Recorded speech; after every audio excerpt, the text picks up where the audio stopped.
Wan-Bissaka against Martinelli for 90 minutes. There is no one time Martinelli passed him. Each time Martinelli has to go back. Each time he had to go back. He tried it so many times. So, and when you switch it over to the best he can get is just corner kick. Corner or you go back. And when you switch it to the other side of the pitch, where Rashford was facing Ben White, it was different. And I kept telling people that I was watching the game, I said, watch Wan-Bissaka. See how close and how tight he goes to Martinelli. Yes. Red Devils in the house. Transit TV, welcome to the BIG-6 4-game review. We're just having our first international break for the season. After 4 games going to this season, it's been a very exciting season so far. Many goals scored. Not too much respect between the teams anymore. At this moment, we're talking about Manchester United. Obviously, there's so much news out there, both the good, bad, and ugly, concerning United going in the last few weeks. As well, we know last weekend they lost a game to Arsenal. A few players are having disciplinary issues with the coach. Players that are signed this summer are having injuries. It's just on and on and on going on with United right now. So I have with me 4 very, very strong Man United fans today to help us do justice and understand a little bit more or deeper what's going on with the club presently. So with me is my friend Justice, Somi, and Naz. We're all here today to do justice to the news concerning United and how they have fared so far into the season. Guys, you are welcome to the show. Thank you for having us. Yes, viewers, before we go, don't get carried away, because I know we have a lot to talk about this time around. Don't forget to subscribe if you're new. If you haven't subscribed yet, man, go ahead and I'm here. Hit and like this video. So let me start with you, Justice. Can you give us a general overview of United's season so far? What do you think, about the club? Just in a few lines. So far, you've been impressed, and what has been going on in United? So I want to first of all start off by saying thank you for inviting me to this program. I've been watching you for a long time now on Transit TV, one of your first subscribers. And I always make sure that I watch your videos, and I hit that notification button so that I can know when the new content drops.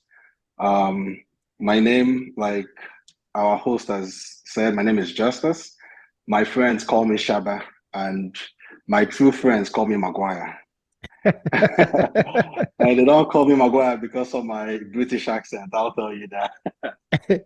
Okay, so without further ado, talking about Manchester United, I've been a huge fan for a very, very long time.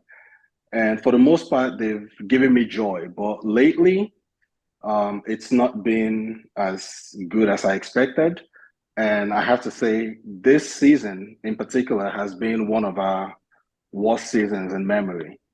So in a nutshell, to answer your question, Reggie, I am not happy with the direction my club is going in. I'm not happy with what I'm seeing on the field. I'm not happy with what I'm seeing based off of what the coach is trying to implement. I'm generally just not happy.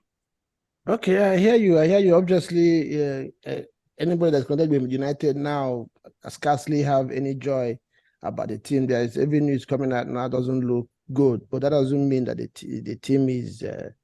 But of course, football is a game of opinions.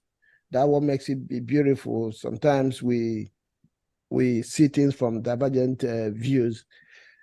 Somi, let me ask you briefly: how do you rate United's transfer activities this summer, both the ins and the outgoings? If you asked to rate the transfer window at the scale of 1 to 10, how would you rate it and why?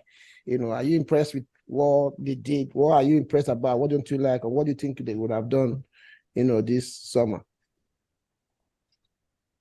I'll give you maybe 7. And why? Because,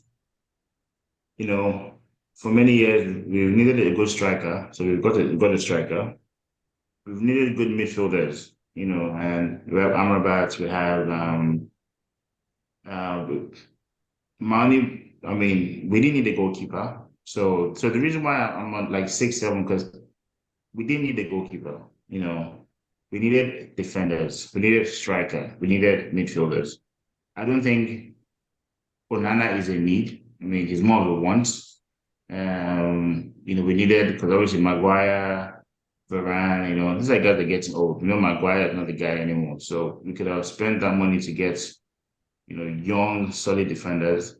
Two, I don't think we needed Mounts. I don't think it's a guy to take us to the next level. I think, you know, that 60 million could have been used to get, I mean, the likes of McAllister, the likes of, there were other midfielders in the market that we could have spent that money on rather than Mount, you know. Even what's the name? Felix was available on loan. You know, we could have, so the money could have been used for a lot for better players.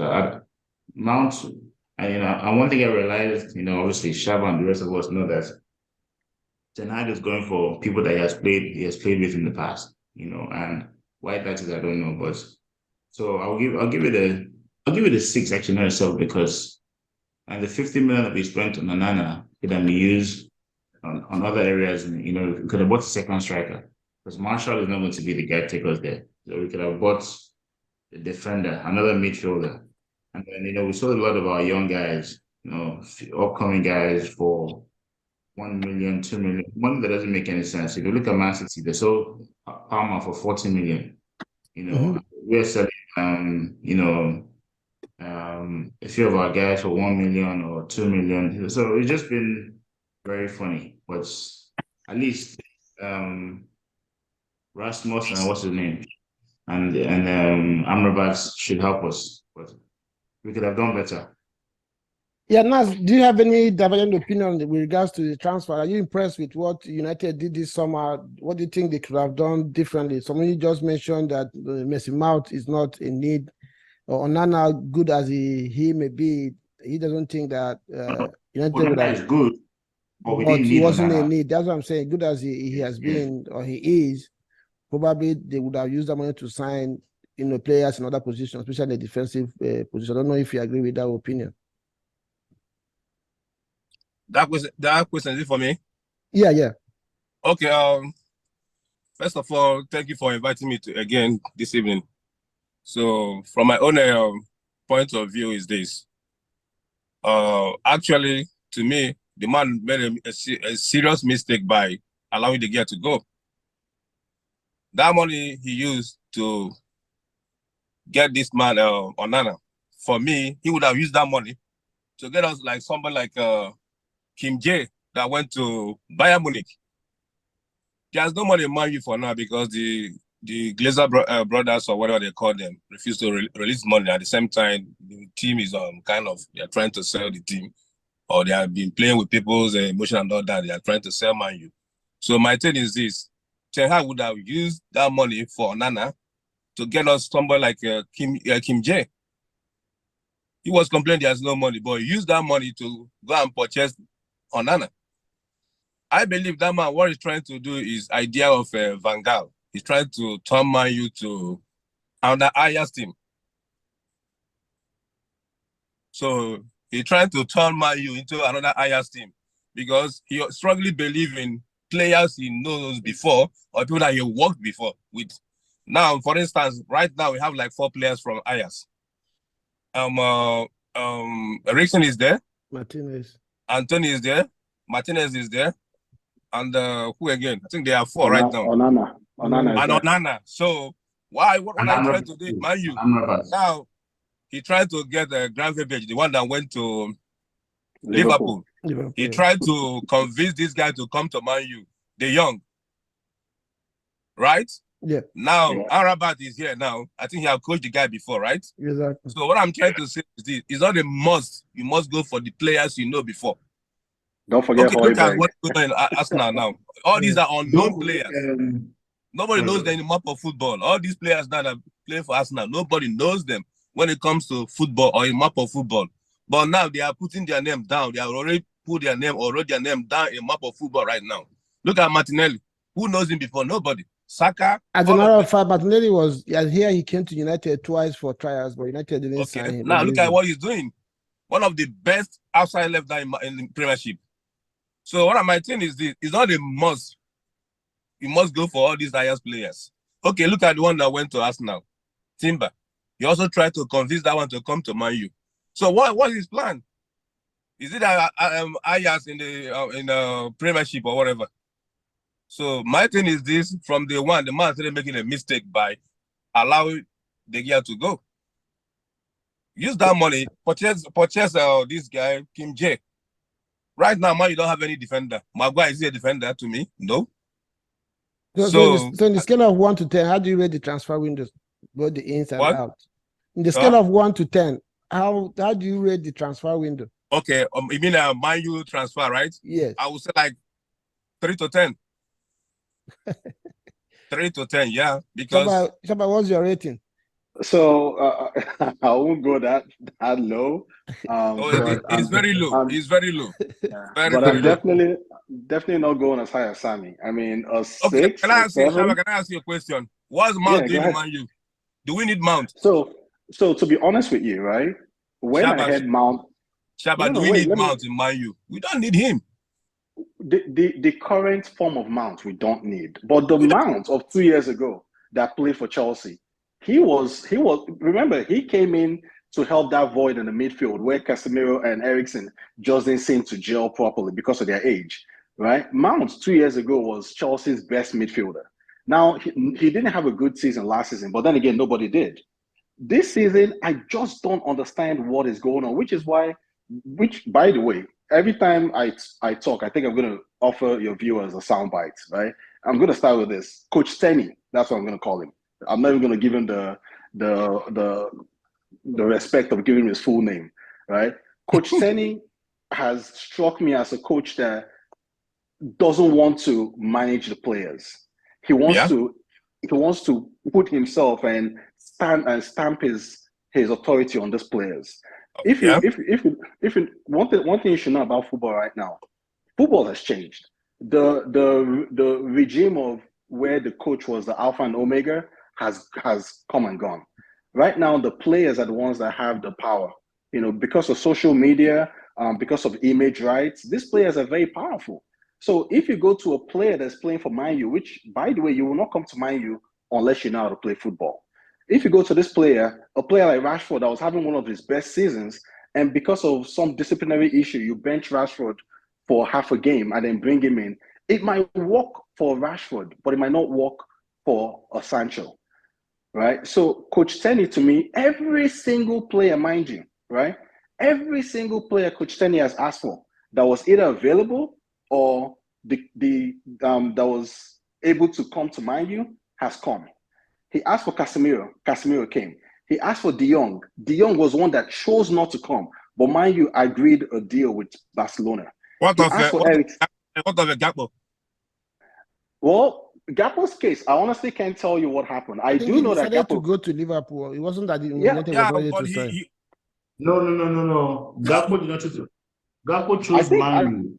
I think Gakpo chose Man U because he did from the one he chose Man U. Our coach went for Anthony instead. Okay. He went to Liverpool at 11th hour. He went to Liverpool at 11th hour. So it was the coach that chose not to go get him. It's not in 11th hour. Gakpo went to Liverpool. The next transfer window, he waited for Man U to the very last day. No, what I'm saying, this last season and this last transfer window. What he's saying that Man U went for Gakpo in the summer. They were supposed to sign in the summer, but Man U didn't conclude that transfer. So he went by January. He went to Liverpool. I remember he went to Liverpool last January. I really remember reading an article where he said that he thought everything was all set with Man U. He was all ready to go. These are players that came out and openly said, I mean, Man U is still a big club. We might be going through a slump. Not still, if not the biggest club in the globe. There you go. So we still have players that want to come to Man U. Go read up on Amrabat. Amrabat got offered other contracts. Liverpool, Barcelona came for Amrabat. He wants to come to Man U. He turned them down. He wanted to come to Man U, right? But I've not seen Amrabat play in Man U. It seems like every player that comes to Man U, their career dies. Di Maria, Radamel Falcao, Bastian Schweinsteiger. I mean, just name them. Alexis Sanchez, Pogba. Van der Beek, Pogba. You come to Man U and your career dies. Anthony was a beast at Ajax, scoring goals left and right. Comes to Man U, scored what, 5 goals after 100 million? You know, so at some point, we have to now take the focus away from these players and now look at the coach. You don't get 9 top quality players or 10, I don't know how many are signed within the last 2 windows, top quality players, almost a whole team. And we struggled against Wolves, a game that we should have lost, if we're being honest. Right? That was a very controversial win. That was a penalty all day, at least a draw. red card all day, or at least a draw. We struggled against Nottingham Forest. Nothing against Nottingham Forest, but they're not the team that a top club should be struggling against. You put Nottingham Forest in front of Man City will wipe the table with them. Nottingham scored 2 goals in under 10 minutes against Man U at home. We now have to fight back. The same thing happened last season. Brentford beat us first game of the season. Brighton followed up second game of the season. It's not good enough. It's not good enough. Ten Hag has spent an absolutely ridiculous amount of money in 2 in 2 summer transfer windows, and he hasn't achieved anything. He has not achieved anything. When Ole was there, his first signing was the guy that came from Swansea, the speedster, Daniel James. Daniel James, yeah. So at least you knew what Ole's play, just the way he was going to play football. He was going to catch you on the counter. That's what he wanted. He wanted fast wingers that the midfield McFred will sit and hold the ball, and once they get it, they'll release the ball to the wingers and will counter the opponents and score a goal. But I don't see anything with Ten Hag. Look at the game against Tottenham. Tottenham's midfield bossed us all 90 minutes. Look at the game against Arsenal. Arsenal's midfield bossed us all 90 minutes. And we're meant to have Casemiro, a 5-time Champions League winner. We're meant to have Eriksen, the second highest chances creator next to Kevin De Bruyne since 2012 in our team. And yet we can't create anything. We get the ball and we're lobbing it. It's ridiculous. That's because we have a lazy striker, Tony Marshall. That's one of the issues on that very day against Arsenal. Okay, look at when this guy came. Let me ask you specifically, Naz, or some you can take it as well. You know, looking at Ten Hag, I know, you know, most times, like I said when I was looking at Liverpool with some other fans earlier today. You know, football is a result-based business. If you don't win games, it looks like, you know, heaven and earth is going to fall. Is there anything you find, you know, from United going, you know, presently that says this is what Ten Hag is trying to do? Maybe it's not really kicked in, but you can say it. Like I said before, first of all, that man is a good coach, no doubt, but the way he's handling his players is what I don't like. Okay, look at what's going on with him and Sancho. Okay. This is not something you just come to media and start talking all kind of stuff. Go to him or call him in the office, talk to him one-on-one. That's one good thing about Ferguson. You can't just, in the press conference, start talking all kind of things, condemning the guy. What of Anthony? What of Anthony? What's that guy been doing in Man U since he came to Man U? Nothing, absolutely nothing. But he keep on playing the guy because this is a player he bought from Ajax. Sancho maybe he's not doing well right now. Maybe, I don't know. I'm not there with them in quarantine, whatever. But my thing is this. Try and talk to your players. Give him more chance to see what he can do. Anthony's not playing anything there, but he played match after match, match after match. What are we going to achieve with Anthony? Nothing. Yeah, I think I agree with you. Sorry to call you short, because in the preseason, Sancho actually played first 9 role for United in most of the game. I watched a lot of United games during the preseason, and he did okay at least. Well. Not like he performed, but at least he did 7 or 8 in all those games. The season starts, you start to bench him, and he's looking at. So it looks like there is more to what is going on between him and Ten Hag, and not just that he's not doing well Of course, yes. Of course. And yeah, there's obviously something going on, right there. So, Sabi, do you have anything to add to that? To me, I think Ten Hag is just, I think he's a stubborn guy in the sense that he wants to make Anthony work by force because he spent the money, 100 million, he has to account for that money. But if we all look at this thing very fair and very square, Anthony is doing nothing for money. Someone said the other day that, oh, look how many times he tracked back. I said, well, how many times should he have scored a goal for money? He's not a defender. He's meant to attack, not by tracking back. So, and I think Ten Hag, and you asked the question that, can we identify what Ten Hag is trying to do right now? Honestly, I cannot tell you. I cannot tell you because, he brought Mount. He tried to play the 1 and 2 guys and see so that it wasn't working. Now he has gone back to his former 2 holding midfielders, Ericsson and Casemiro and Bruno. So I mean, I don't know. I can't tell you what his plan is. Okay, so but I ask you one question. Because there are so many facets to a team doing well or a club doing well. You have the players, you have the fans, you have the management, then you have the coach. All these things have to at least come to a good point for things to go well with the club. Before Erik ten Hag took this job, I think I read somewhere where Van Gaal told him not to take the job, that United is not a football club, that is a show business or something like that.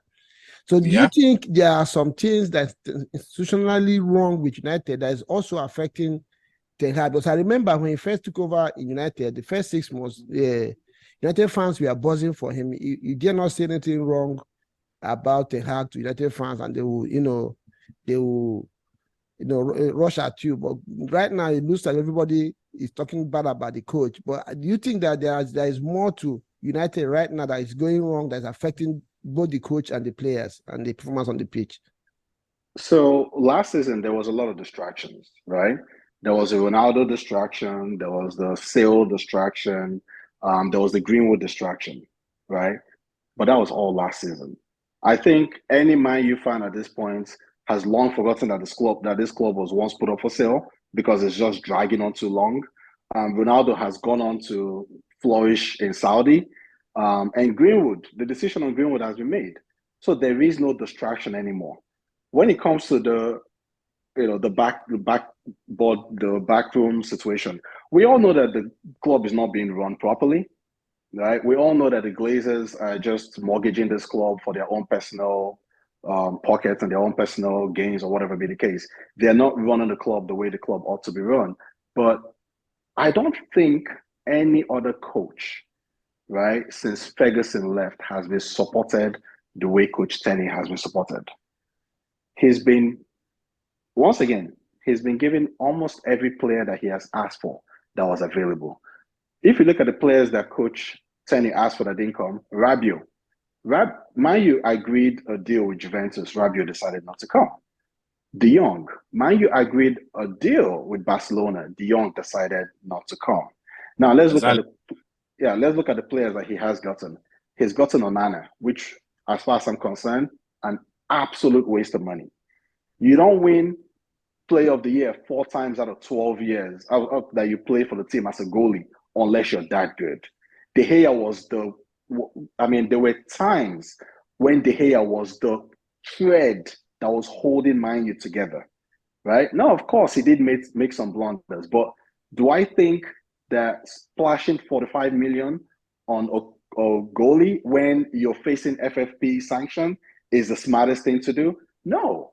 We could have used that money towards a different position.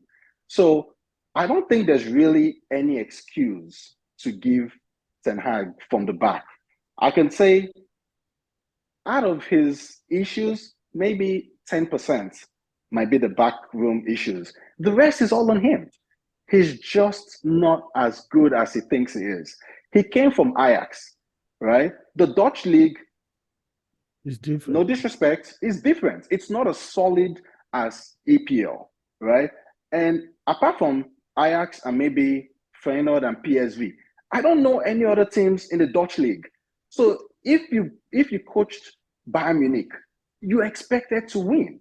He coached Ajax, he's expected to win. So you don't bring that mentality to Man U and you think all is going to just fall into place for you. No, you have to come and you have to evolve. And the way you evolve is by you realizing that Anthony is garbage and you bring in a Pelistri, an old-fashioned winger. By you realizing that Weghorst is not good enough. You can't bring a guy and the guy plays 20-something, 30-something games and only scores 2 goals, and you keep playing him over and over. So it's just like what Sammy says. He's just too stubborn. He's way too stubborn. I want him out of my club. So Sammy, for a coach to succeed now, these days, there are two, of course, it has always been like that. There are 2 things. You have to have tactical nouns and, of course, your man management. Which one do you think is the main issue with Ten Hag? Do you think technically he's sound, but probably he's having issues with managing of players? Or is he lacking in both qualities? Honestly, I think it's a bit of both, because every time I've watched, every time we've gone to the big clubs prior to Ten Hag, we have not gone to go and sit back. We've gone to, attack these guys and, find ways to break them down. When last did we lose 7-0 in Liverpool? When last did we lose 4-0 to Brighton? When last did we lose, all these heavy defeats? These are heavy defeats. So I think his management skills, and he can improve on that. I think like Shaba said, in Ajax, he was dealing with, boys that have low ego and not big guys. Now, these people they've gone to work. Bruno's gone to the World Cup. Casemiro, these are ego, players with ego and big contracts, and, is he doing it well? I don't know, and then, yeah, he can improve on both, to be honest with you, both tactically and man management. So he's not, I don't know. Yeah, so I'm going to ask you guys another question. Bad as it looks like, everybody is not happy right now with the way the club is doing, especially with the manager. But still, are you able to identify one player, or maybe 2 if you want to, that has outperformed every other person in the club, in the team right now after these 4 games? Shaba, let's start with you. Who is your best performer in United right now after 4 games? Okay, I'm about to shock you guys, but I've been extremely impressed with Diego Dallo.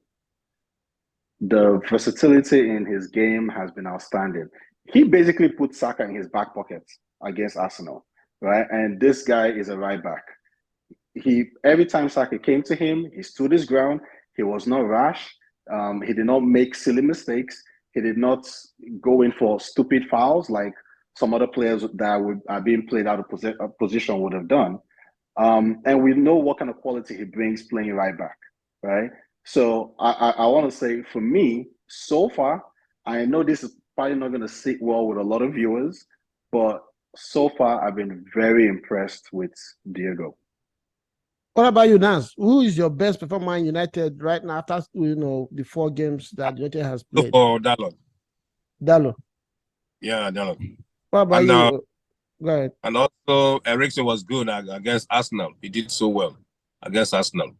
The passes and everything, changing the game, changing the passes from left to right and all that.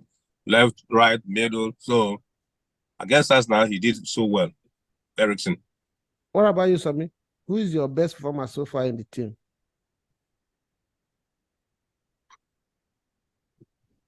I'll say Spider on Bissaka. Okay, why you say that? No matter who comes Wan-Bissaka's way, they're not going anywhere. And this is right from preseason. And, Wan-Bissaka doesn't matter who you are, you're not going to succeed that day. No matter who you are. We played Real Madrid in Houston, and Vinny could not do anything. And, Shaba and I were there live, so we saw the frustration in Vinny's face. So, to me, Wan-Bissaka is the guy that, no matter what, you just can't get past him. So, yeah, I think I agree with you guys. And for me, I'll go with Sammy. Wan-Bissaka, for that guy, is very, very underrated because of his qualities going forward. But as a defender, like you said about Anthony, He's a front player. He's supposed to make things happen up front. Tracking back to help the defender. Yes, it's an addition. It's just an addendum to what you should be doing. That's not your primary role. So as a defender, Wan-Bissaka has proven to be.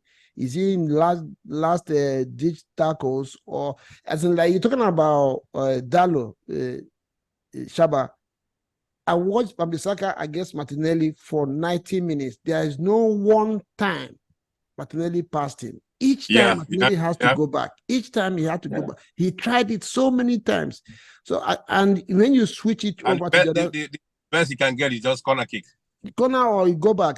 And when you switch it to the other side of the pitch, where Rashford was facing Ben White, it was different. And I kept telling people that I was watching the game, I said, watch Wan-Bissaka. See how close and how tight he goes to Martinelli. Because he's not scared of Martinelli running him or dribbling him.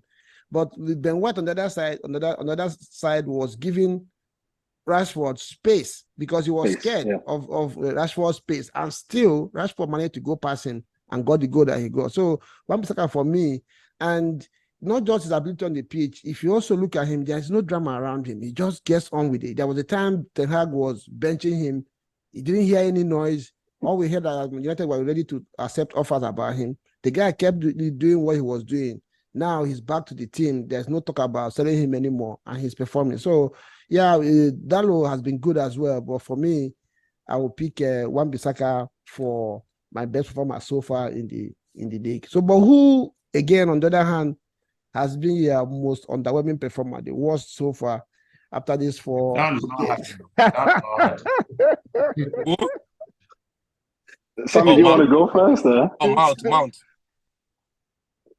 For me, the whole team. No, you can't say the whole team when you have picked Dalo now. You can't say the whole team. I know. To me, I think, honestly, I think it's the manager. That's a great answer. I think it's the manager because he hasn't given these guys the instructions, or he's not passing the instructions. It's the manager, because we look at Pep and look at Klopp, look at Arteta, look at all these guys every day, and it doesn't look hard. It looks like, they're clear with the communication, but for some reason, our own coach is not getting it to them. So sometimes let's stop blaming. Let's look at the coach and understand what he's doing and what he's not doing right. Yeah, four games in. Mm-hmm. I was going to say 4 games in, and there hasn't been a game this season that I can say I was comfortable before 90 minutes. Not one single game. Not the game. Funny thing, I didn't even watch the game against Wolves because it was on a Monday, right? But I did get a chance to catch the highlights, and I was shocked. I already knew the score because I knew that Man U won. I knew what the score was, but I was shocked watching the highlights, and it seemed every frame of highlights belonged to Wolves. Right? And the only 2 times that Man U got a chance to get a highlight was when Varane scored and when Onana barged into the striker that was meant to be a penalty. Every other frame belonged to Wolves. Then look at Tottenham. Tottenham just is like they were waiting for Man U, right? And then look at Nottingham Forest. Nottingham Forest came, boom, boom, sucker punched us, and then we now had to fight back. And even towards the end, you had that feeling that if this game was extended another 5 minutes, we're looking at a draw, right? And then should we even talk about Arsenal? Look at what Jesus did to Dalo. My boy couldn't even get Shaba, against Arsenal, they did well. Against Arsenal, you can't compare Man U that played against Arsenal and the ones that played against Forest and Tottenham. Against Arsenal, Man U did so well. Even it was unbelievable. Because I thought by maybe in the next by 45 minutes, Man U might have like 4 goals down. That's my own belief on that very much. Yeah, but the thing is, Naz, I understand what you're saying, but if you put it into context, like Sami said, obviously everybody knows when United is playing against Arsenal or City or Liverpool or Chelsea, you expect a performance. You expect a performance, but the difference this time around was United was 90% playing defensive. They didn't have any plans to attack Arsenal apart from maybe using a counter. So that's what exactly. But Sonny, Sonny, do you know against Arsenal? Arsenal is even the ones that playing defensive game that very much. Go and watch that match again. Arsenal, when they lose the game, everybody's going back home. No, we see any all the Arsenal players on the half of Arsenal. What actually happened was that because Man U had pace up front and they were playing a counter, Arsenal was aware of the danger United posed on a counter. So when they lose the ball, they try to, help the defense because they know that Rashford one-on-one will outpace any defender. For the position in that game was about 68-32 or something like that. So there's no way. I'm surprised what has to say. Yeah, so there's no way that would be correct. I watched the game and I thought Arsenal played hands down the best football they played all season against Man U. There was. I won't believe that. I still disagree. I disagree because that's the match I watched that very day. I disagree because anyway, let me just tell you one thing. This is Man U for you. This is the 4th game, right? Before middle of the season, we see what's gonna happen. Man U will blend. The Man U I know they will come up to life again. They will blend. Yeah, so, for me. But I'm not going to condemn Man U. I won't do that. Yeah, definitely. As much as they already played 4 matches and they did nothing. But at the same time, I still know that Man U will still come up again. Yeah, but that's Man U for you. But the problem is, like last season, United lost, I think, almost the first 4 games of the season. Yeah, the first 4 games. I remember I was telling my fellow... the first match is 4-0 or 4-1. Second match is 4-0 or 4-1 again. I was telling Brighton my fellow... No, so I think Brighton... I don't think anybody is condemning Man U. I think obviously... It's the quality of the display, yeah. Beside Reggie, all of us say, we want Man U to succeed, right? But what we're saying is that with all the money and all, for example, our transfer window, we didn't Onana, I believe Man U will come together. Now that with our new striker, that will give us a new dimension. With Amrabat coming into the picture, that will help our midfield. We're still going to get into the of things. I agree, but we're just in that based on what we see. So already, we're already 6 months by Man City. So the league is done already. Because we're not going to catch Man City anymore.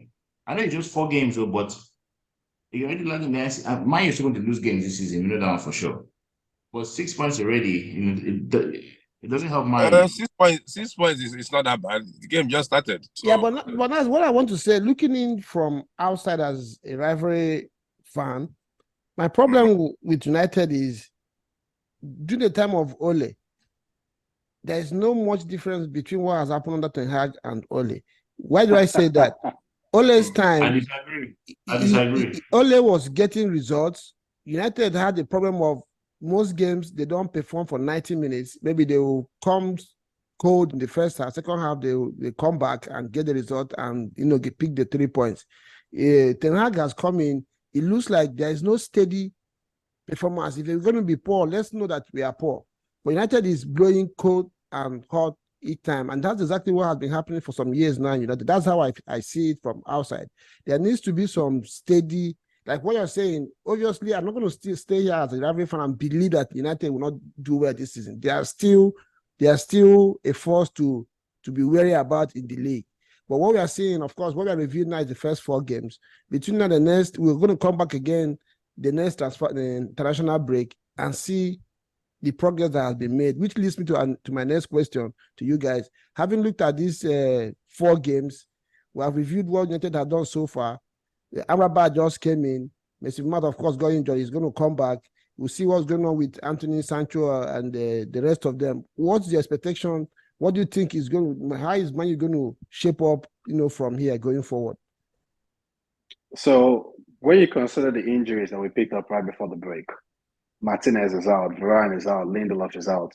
Our 2 senior defenders right now, Maguire and Evans. Yeah. So unless if something changes, I don't see United having a good season. Now, it's my understanding that this Amrabat is a professional footballer. He's a no-nonsense player. He's going to shore up that midfield, has long-range passes, box-to-box midfielder. He sits, unlike Casemiro that wants to, go forward. He actually sits and plays that DM position well. So maybe that will help us. And from the little I saw from Rasmus, you can tell there's quality in those man. feet. That guy. Now, am I happy with the buy? No, because you don't spend 72 million euros or pounds on a player that has 27 career senior goals and put all your hope on him to score goals for you. I don't. He's a player that you put as an understudy and you bring a seasoned striker to actually be a hurricane. Thank you. And then this hurricane mentors Rasmus, and Rasmus becomes the next Haaland. You don't throw Rasmus into the Lions den and expect him to perform. Deliver. Will he perform? I don't know. But based on how the season is going, that's the only way I can rate it right now. I don't have a magic ball or crystal ball to say what the future is gonna hold. But if Man U continues in this trajectory, I don't even see us playing Europa Conference League next season. So if let's assume we're just reviewing 4 games. In the next 4 games, what do you think Man U will come out with, Shaba? So we're playing Brighton next. Mm-hmm. Everyone has seen. So apart from Brighton, our next game is Bayern Munich. I didn't even care to look beyond those 2 games.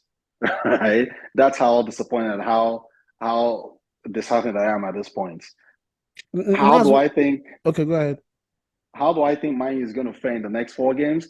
I can almost guarantee you they're going to at least collect 2 L's, Brighton and Bayern Munich. Nas, what's your expectation for United going forward? Let's say in the next 4 or 5 games, if we come back here again to Soki, let's look at what United has done the last 4 games. What do you think we will be talking about? For me right now, I don't even know what to say until the time comes around. But I know for now, since we have a good striker now, the guy is young, no doubt, but he's a good player. Any player that can play Serie A with his age, I believe that player can still play for EPL and still do play a very good game. The goals might not be coming right now, but I believe with time that goals will come from the guy. But the one thing I love about him because of the force. So I believe before we play our next 5 matches, Man U will come up to life again. And now they have another good defensive midfielder. If Ten Hag can play Casemiro up front and Amrabat behind, we're going to have a good, solid midfield than what we have right now. That's the only thing I know. But the next 5 matches, the Man U that played the 4 first game, it's not going to be the same Man U anymore. Shaba, watch. You're going to see. I mean, what's your take? What do you expect to happen going forward from? No, to me, I think with Amrabat and Rasmus coming in, Martinez is fine because it's fine, but with Amrabat and Rasmus coming in, I think we'll beat Brighton. I think the Bayern Munich game might be 1 game too much for us in terms of quality, but I think we'll pick up. I think now once we can get our midfield to be a bit more solid, I'm not really worried about Brighton because of Amrabat and Rasmus and Casemiro and Bruno up there. I think we'll be fine. I think hopefully, anyway, fingers crossed, things will pick up from now on. So what's the overall season expectation? For me, overall, Champions League. Top 4. Wow. Definitely. I was doing, Chapa, before you react to that question, I was doing the review for Liverpool with some other fans earlier, and I asked them this same question, and they said top 4. And I told them that I'm actually, not in a good place hearing this, because it's beginning to look like we keep calling French league, German league, Dutch league, Farmers League. If everybody is jostling to just make top 4, then when is Man City going to relinquish this title? If you ask Arsenal fans, will Arsenal win? What do you expect Arsenal to do this season? They say, go far in the Champions League, challenge for the EPL, maybe come second again. That would be a good season. And I said, no, we need to start demanding better. Yeah, I understand United right now, where United right now is difficult for you to to say that. But for Liverpool, for us now, Chelsea has spent £1 billion, and everybody's still saying top 4 is good for me. I don't know. It's really it's really funny. Question. But hard times have changed, though. Quick question. Can you spend more money than Jeff Bezos? No, it's not more every time. It's not always about my point is that nobody has a quality like Man City. Man City is just undeniably the best team. Of course they are. Of course. No, I'm just angered that that's the situation we find ourselves right, and this is EPL. Everybody is just managing to try to make top 4. Okay, so can I touch on that comment you made, Sammy, that Man City is the best thing because of how much money they spend? I personally don't think that's the case. This is based on money, or it's based on quality. No doubt. But before Bernardo Silva played for Man City, I didn't know who he was. Before Rodri played for Man City, I didn't know who he was. Before João Cancelo played for Man City, I didn't know who he was. Even Grealish was in Aston Villa. He wasn't playing at for least that.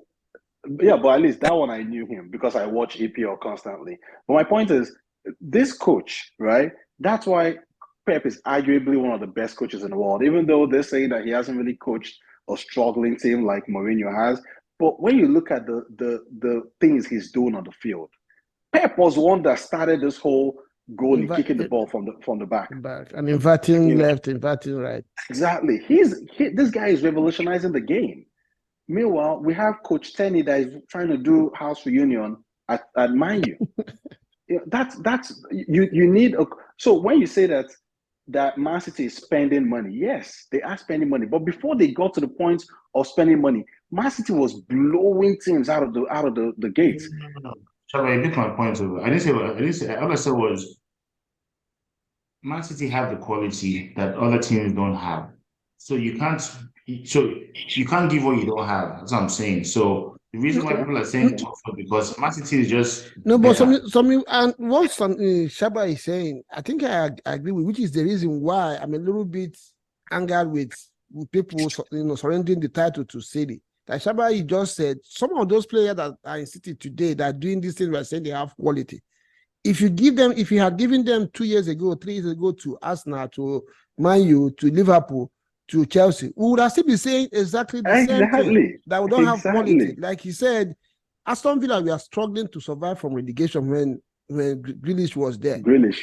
He was their best player, yes, but who rated him that high? Nobody. Until Pep came and said, I wanted it, and I said 100 million. Like he said, Rodri was just doing well in the Spanish. He wasn't even in Barcelona, he wasn't even in Real Madrid. I think he was in Valencia or Villarreal they bought him from. Nobody knew him. He came to City. Now he had become that City has quality. You can't even start from even Akonji that blew everybody away last season. 19 million pounds from Adelaide. I didn't say. I mean, I think I get to know. I never said that City is better because the money they're spending. No. What I'm saying, what he's trying to say, and what I'm saying is just a Pep factor. So it's okay. Thank you very much for coming. But the coaches need to do better. That's my point. And we need to start to raise our expectations as fans from this club and stop asking them to give us top 4. Because they need to find a way to get this thing done, because we can't keep saying this every season and City will run away with this league for another 10 years. No, that wasn't for me. As a fan, I don't want to accept it. I don't want to believe that. Naz, what do you have to say about what's your expectation about United before you go this season? Where they going to end? United, will they make top 4? Will they carry the league? Will they win the FA Cup? Will they carry Champions League? For league, hell no. But I believe they will still make top 4. That's the only thing. For league, not this season. Not this very. I know, but top 4. That's for sure.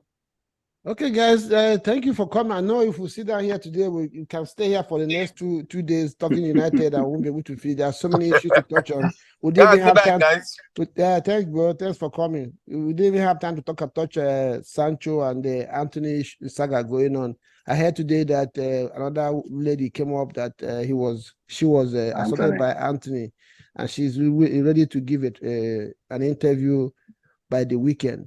And let's touch that quickly before we go. What do you think is going to happen to? Do you think Anthony? I know Greenwood's own looked worse than this when he first came out, but today we know how that matter has been handled.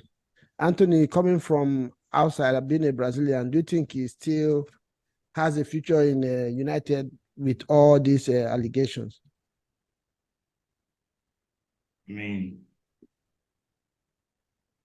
no evidence or anything has been given as to what Mason did, so we can't really say right now. Just hearsay. At least Mason's own, we saw it, we heard everything that happened. So for me right now, it's hard to judge until we really get all the facts. So I'll wait till then.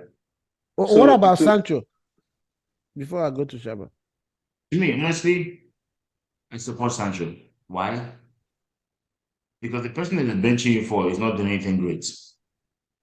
And you've shown in preseason. Obviously, I could not support what he did about the whole Twitter thing and abusing the the coach. But being angry that you're not giving me a chance to play. This guy, if Anthony was blowing us away, I understand, but he's not doing anything else. So give me a chance to play. Preseason, I played, I did well, and you benched me for no reason, and you're saying that I don't train well. So I'll be angry too. I'll be angry. So. So, but what's your take about the way Sancho has responded to the manager's criticism and also how the manager handled that situation? So, in all fairness, my response is going to be a little bit biased simply because of how I feel about Coach Tenny. I think he's Mourinho 2.0. You know, this guy has come into a club and he has met a bunch of big egos and he can't manage these big egos. And the way he has handled Sancho, it's been absolutely poor. For an extended period of time last season, Sancho was away from the first team, right? And there was all the speculation that Ten Hag has sent him to Holland to train with some specialists and get his mind right. And he still isn't right. So that just tells me that there's something lost in translation somewhere. We never saw this with Ole, or as I refer him to Ole Chukwu. We never saw this with him, right? When Ole came, he settled the boat. He came right after Mourinho, and Mourinho had just basically turned the locker room against each other. And Ole came and he realized that, look, these are some massive egos that I need to manage. And that's what Coach Ten Hag has to do. Now, with regards to the Anthony case, I honestly don't know what the truth is. Neither one of us knows the truth because the woman's story and Anthony's story are completely different. But obviously, somewhere in the middle lies the truth. Do I think Anthony has a future with Man U? Absolutely. You don't pay 100 million and throw him away after an allegation. Do I think he should have a future? Absolutely not. Solely based on what he has given us. Not because of any other outside issue, but solely based on what he has given us on the pitch. And it is not good enough. And if you allow me, I just wanted to touch the Greenwood saga. Sammy, you said we saw pictures and we heard audio. At no point did we actually see Greenwood on any of those recordings. We heard voices that sounded like him. We all know what AI can do these days. The police have investigated this guy, right? These are professionals whose job it is to decide if something is wrong or if something is not wrong. And they have decided that they didn't have enough to move forward. Manchester United, with all their resources, did their own internal investigation, and they came out both on their club website and the CEO's letter to the fans, and basically, for short of words, said that Greenwood was innocent. I think the only reason why Greenwood is not with Man U right now is because of the optics. It doesn't look good, right? Greenwood has been tried and executed by there you go, by the court of public opinion. Look at the welcome he got with Getafe. This guy, was unveiled to Getafe, to their fans, and everybody is singing his name. It reminded me of Osimhen. They're shouting, Greenwood, Greenwood. It reminded me of when Osimhen scores a goal and the Italians are going, Osimhen. Oh, I mind you should be the one chanting that, that's making those chants. I don't know. It's unfortunate what's going on. I stand with victims of rape and abuse. I will never, be on the side of the attacker. But I'm just saying, if there's nothing that is solid, that is pinning these guys, let these young men have their career. Exactly, Maybe because there not are so with many man. of them coming out, so many of them now. But thing You see is, what happened with thing is, Mendy after 3 years, destroying the guy's Thank career for you. 3 years, and Thank he's you. but thing declared is, innocent. Now he two can't even things, play. guys. Yeah, two things. Yeah, I think number one, Man United is not a club run by serious people because today they said that he's coming back to the team. Tomorrow he's going on loan. Tomorrow they've sold him, and next thing he's on loan to January. That's man you for so you. so our leadership right from the Glaziers, we've been very poor. We have no backbone, nothing.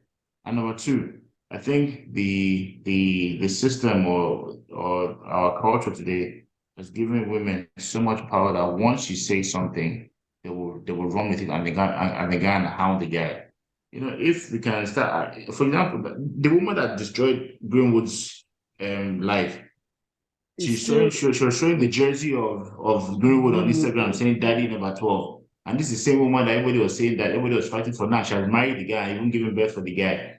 There you So go. I mean yeah, they've given yeah. women so much power. There's obviously something somewhere. Something needs to be done because it's really getting out of hand. A lot of players are being wrongly victimized, accused, careers. Non-white players.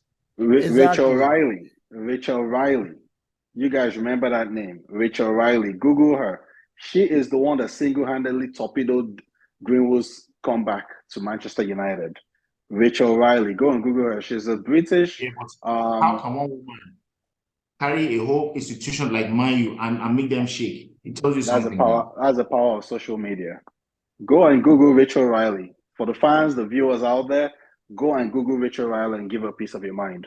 Yeah, before we go, I think I support what you said about the people running United. I remember when Fergie or Wenger, when they were handling Arsenal and United, things like this, I'm sure, used to happen, but they were handled in a way where all parties were not harmed. I remember vividly for Arsenal, in particular, Van Persie was accused one time he went for international call-up that he raped somebody.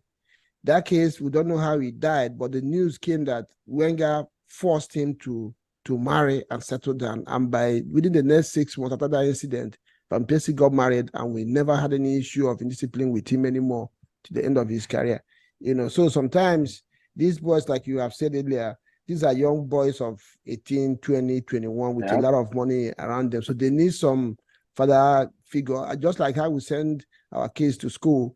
They spend more time, most times during the day, with the teachers than their parents. So these boys spend most of their time around the team, with the manager, with their co-players. There should be something around the block that will help the young players, shape themselves into what they are supposed to be, being responsible and staying away from trouble. I think clubs need to start doing better in that direction to provide resources for the younger players to mature into achieving what the potentials they have. Greenwood for me is I don't know how that is a talent that should not be lost by the game. Yeah. So everything should be done to help him. If he has issues with attitude, the resources should be deployed to harness the potentials in that young man. He's too good to be just wasted like that way. And I'm happy for him. Like you said, we stand against violence against women. I will never support anybody that is attacking women. But for the fact that he has been declared innocent, everything should be done to help that young man, achieve his full potential because he's so talented. So, guys, thank you very much for coming into the show. Our viewers, don't forget to subscribe if you have not done so. Hit the like button and give us your own opinion. We have touched on so many issues today surrounding Manchester United. And it's interesting. The United fans have spoken. They are really, really gone hard on the manager. If you support what has been said here today, let us know. If you have divergent opinion as well, get busy in the comment section and let us know what you think. Guys, thank you so much for coming to the show. We would love to have you back in future for future games, especially the United Bayern Munich game. We would love to either have a preview of the game or a review of the post-game analysis after the game. And it would be nice to have you here. Thank you so much for coming, and I really, really appreciate your support. And see you soon. Bye, guys. Thank you. Bye. All right, Yeah.